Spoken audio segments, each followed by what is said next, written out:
My name is Jenna Raphel, and I was born in a little town in Germany, Kassel, K-A-S-E-L, in 1946.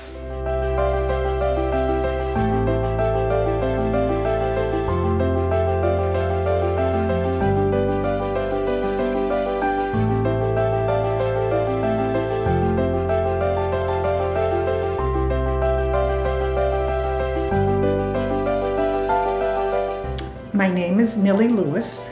I was born Milka Narodowitz, and I was born in a displaced persons camp in Ulm, Germany, May 9th, 1949.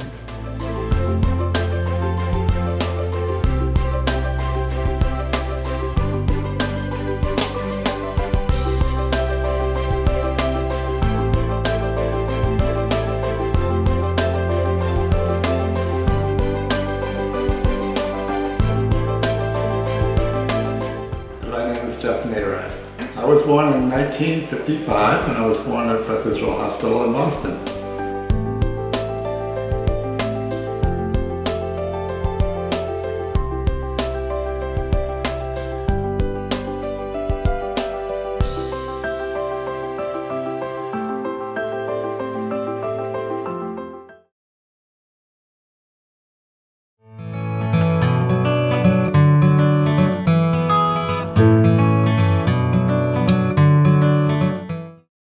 Landed at Ellis Island. There was a lot of confusion, a lot of people there from other parts, of course, people from Germany and from other places as well. And we hadn't eaten in a long time, and it was my parents and myself. I was just under 4 years old, and my baby sister, and she was about 7 months old. And I was crying because I was hungry, and of course my parents must have been hungry as well. And all of a sudden, a man came over to us. And of course we didn't speak English, we spoke German, and my parents spoke several other languages, Russian, Polish, and all kinds of languages, but not English. And this man spoke English, and he had a big bag with him, and he handed it to my mother, and it was a bag filled with sandwiches and fruits. And my mother started to cry because she felt so bad that she couldn't feed her children, and and they were hungry, so she, of course, they ate, and then the man disappeared. And all her life she wanted to find out who that man was, but she felt he was an angel coming to help.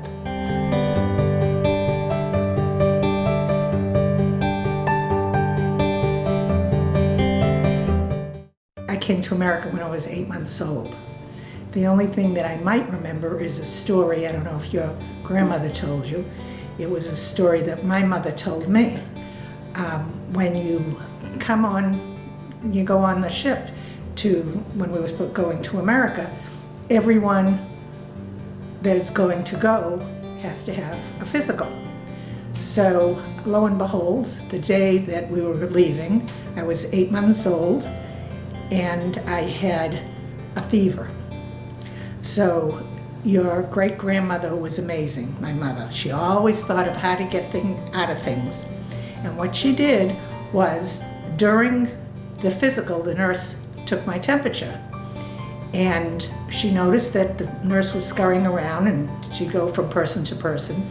So when the nurse looked away, she took the thermometer out. And when she saw she was coming back, she put it in. So it didn't register that I had a fever. And she waited till we were way out to sea and said, oh, my child has a fever. Well, she couldn't even speak the language, but she got it across that I had a fever. But that way we could go, because it took years to get on that ship.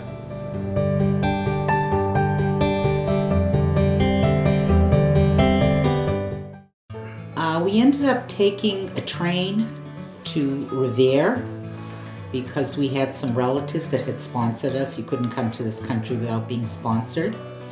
So from Ellis Island, we took a train that took us to Revere. We were on the train for about 4 or 5 hours and landed, I imagine, in Boston, and then took transportation to get to Revere to the family that had sponsored us.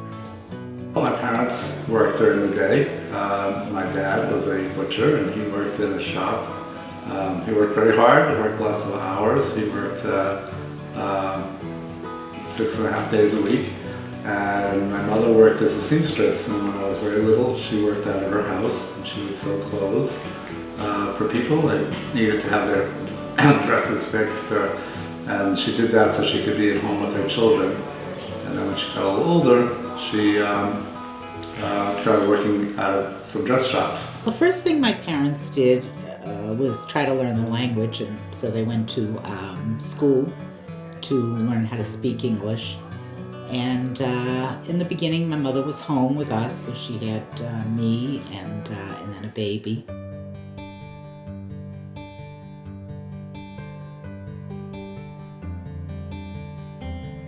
We played outside mostly and colored in little coloring books and that kind of thing. And in those days, we didn't have a TV or anything.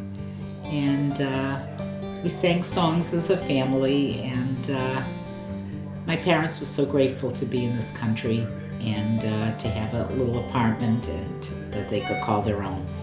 Child, I loved to ride my bike around the neighborhood. We lived in a neighborhood that had lots of cool places that you could ride, and used to play a lot of baseball outside and just hang out.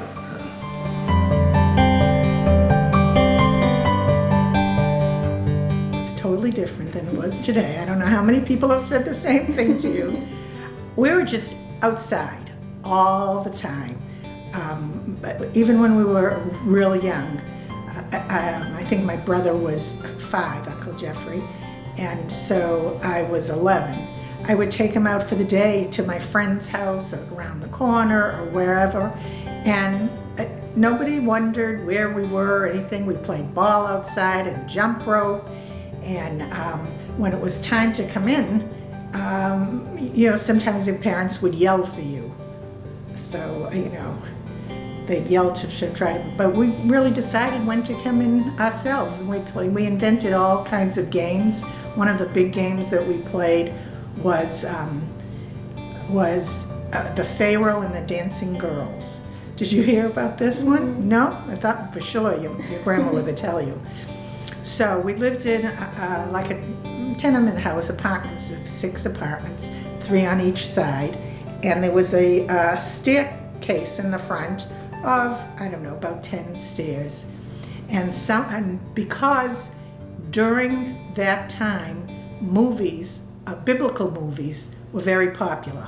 I don't know if you've seen any of them, like Moses and the 10 Commandments and all of them.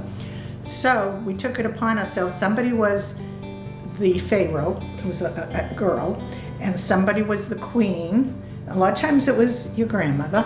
And then all the dancing girls, we didn't have any grass or anything. We had pebbles and stones in the back alleys. So we would each have a number. We'd number off if there were 8 or 10 little dancing girls, and they'd yell to the alley to tell us to come out. And we'd do a dance in the middle of the sidewalk. And, they would yell and they would clap. Number 3! I remember that.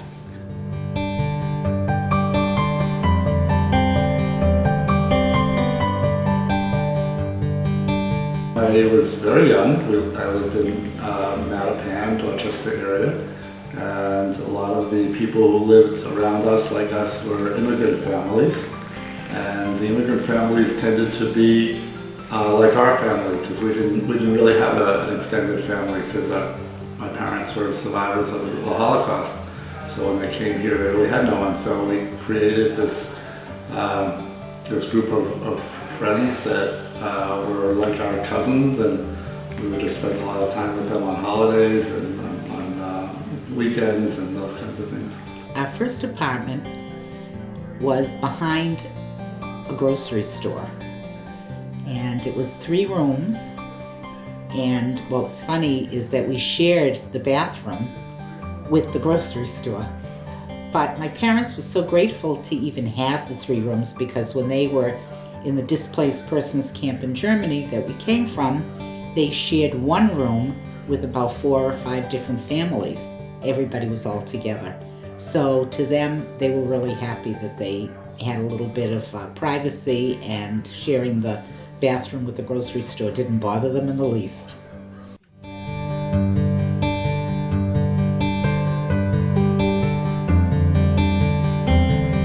It always had a lot of kids, and we lived in neighborhoods that had people with backgrounds similar to ours, that they came from other countries. They were immigrants.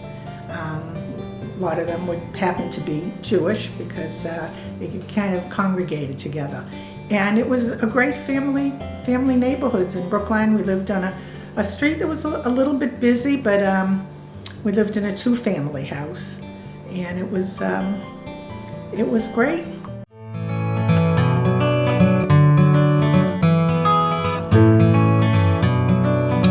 So I started, of course, in kindergarten, and that was in Roxbury, and then we moved to Dorchester and ultimately Mattapan. I went to elementary school in both of those areas of Boston, and ended up going to high school at the Jeremiah Burke in Dorchester, even after we moved to Brookline, because we moved when I was in my last year of school, so I wanted to finish there. My sister and brother went to school in Brookline at that point. And then I went to Bentley College for a year, and later took classes at BU as well. Grammar schools in all those towns, and then I went to Brookline High because we moved there. That's where I graduated from, and I only went to a 2-year school, to Mass Bay Community College, because I knew that I was going to be married soon, and it made sense to me, if I'm going to be married soon, to just I planned 2 years of school, and that would be it. Sorry I didn't go any further. I took some courses later on in Tennessee, but that was it. My very first job was in a bakery in Mattapan, and I would work there after school sometimes, and during the Jewish holidays, and I enjoyed it. It was it was good to have a job and to get a little bit of money and that kind of thing. So that was my very first job. As a teenager, when I was 13, that's a teenager, and your grandmother, my sister, helped me through my early jobs, because wherever she was, I'd somehow catch on. The first one was in the bakery, and your grandma was in the bakery too. And I was going to Hebrew school at the time, and I told my mother I didn't want to go anymore. So I hid under the porch, and then she says, well, if you don't want to go, you have to find something else to do. And I asked the owner of the bakery, I was only 13, and that was kind of illegal for me to work there, Ruth's Bakery. I asked her if I could work there, and I looked older. So she hired me, and she said, as long as your mother says it's okay. And I worked after school and weekends, and she said, if anybody comes in and asks about you, you tell them you're my niece. When we moved to Brookline, her brother had a bakery. I worked there. Then when I went to college, I figured I needed a new job, so I worked at Equifax, and they dictated. I had a dictaphone. I listened to what they told me, and I'd type it up. So my very first job was working in a language lab in high school, and basically edited tapes for students to be able to learn French and Spanish, and got to learn a little bit about what was high tech at that time, basically tape recorders and things like that. My next job was working at a soda fountain. It's a family-owned business, and got to meet all kinds of interesting people and make soda and breakfast for people. And then I started working in a hospital. I worked at Beth Israel Hospital where I was born, and got to work in the ICU, and got to work in the emergency room, and I worked as a tech in the operating room, and that was kind of, those were the major jobs I did as a teen.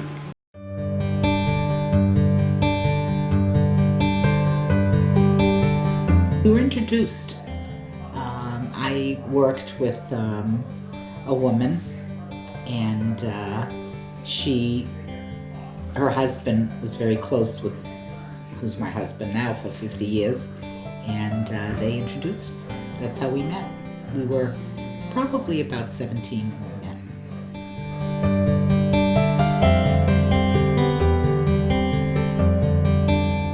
Well, I went to grad school in Miami, Florida, and so did Judy, and we met when I went folk dancing, went Israeli folk dancing at Hillel, University of Miami, and Judy was there, and that's how we met. I worked in the bakery, and Uncle Paul worked in the drugstore 2 stores away. He was a soda jerk. They don't have very many of them anymore. It was in the pharmacy. They had a bar, a counter, where they served ice cream and ice cream sodas and things like that. So I used to go in there. And he was 3 years older than me, so he never paid that much attention to me, but we knew each other. And then years later, a couple of years later, we both ended up at a party together, so then he paid attention to me. First got married. We lived in an apartment on Commonwealth Ave in Boston, on the 2nd floor, and then I became pregnant, and one night we were in bed and the ceiling toppled down on us. So we said, okay, we better move. So we decided to move to Quincy, and we got a really nice apartment in Quincy. And we stayed there, and actually both of my children were born at Quincy City Hospital at that time. And so we stayed there for a few years until we ultimately bought a home, and our first home was in Brockton. Paul was in the service in Tennessee, and the town was outside of Nashville called Smyrna, about a 30-minute ride when he was in the service. So after I graduated my 2 years from school, we eloped, by the way. Did you ever hear that story? He thought that he was going to be sent overseas, and don't ever go by what I did. But he kind of talked me into getting married when I was 19. He was home on leave. So we had a rabbi marry us. I had my friend with us, and it was a secret, which was foolish at the time. My mother, when she found out, my parents were a little aggravated that we weren't invited because they knew they loved him. They knew he was going to marry me, but I did. And then when I graduated, I went to live with him. So I was just 20 years old, and we settled in Nashville, which is right near where his Air Force base was. And we had a fantastic time.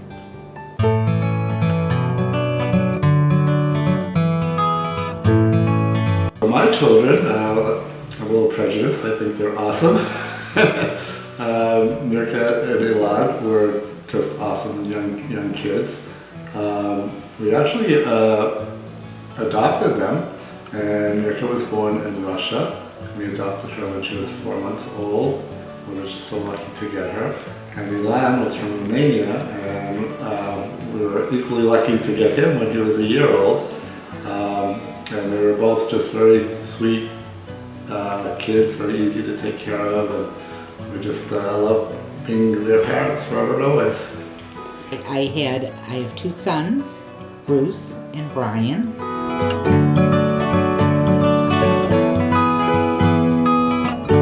So my kids grew up in Brockton. They went to school there. They had a lot of friends, and they actually were very good in sports, and they played a lot of basketball, baseball, all kinds of sports. My husband did a lot of coaching, and they had a lot of friends, and life was good. Okay, so Adam was born in Nashville at St. Thomas Hospital. And when he was 3, I was saying I was missing home, because family is like the most important thing to me and should be to a lot of people. And I missed having family around raising Adam.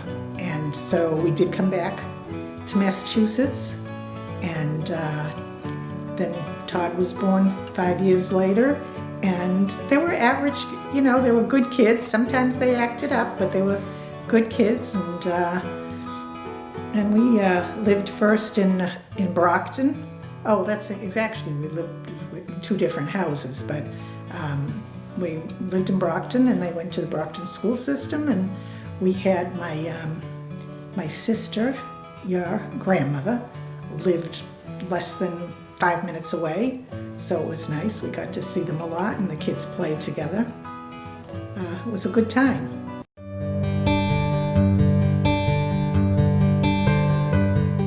So we have a very close family, both with our kids and with my sisters and their kids, and we like to spend a lot of holidays together and just share as many good times as we can.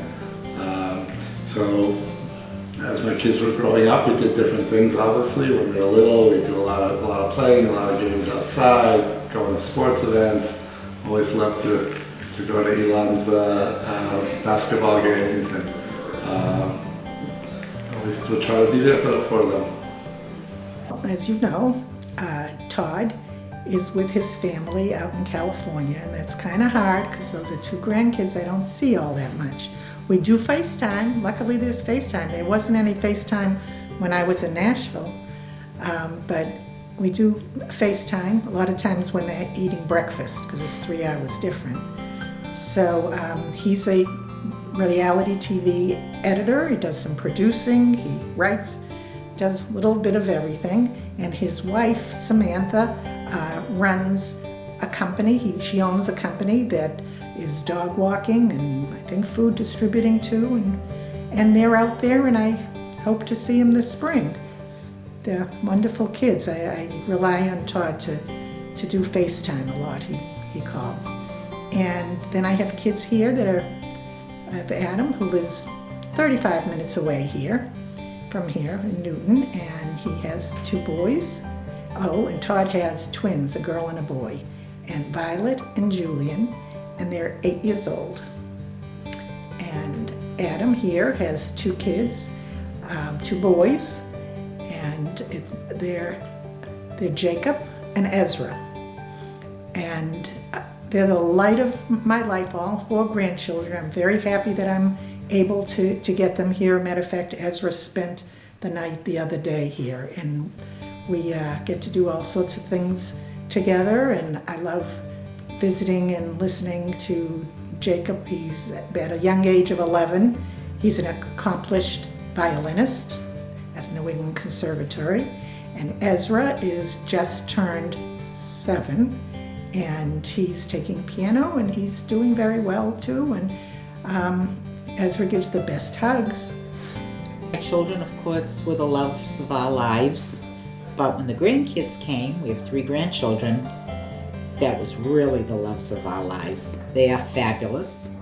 And I have 3 grandchildren, Sam, Jenna, and Drew. They're wonderful, great kids. They're the best. Of course, I would say that because I'm a grandma. And we spent a lot of time with them. They used to sleep over and spend and we always spend holidays together, which we still do. It's really a wonderful time right now. I've worked and I'm still working, and I enjoy my work very, very much. And it's nice that I live close to my kids. I don't have to travel too far to see them, so I get to see them and enjoy their company. And there's a word in Yiddish, it's called kvel, which means I feel so good when they accomplish something. And it's hard to explain that word, but it's really a blessing almost when my grandkids do something and I feel good about it. So that's my life now.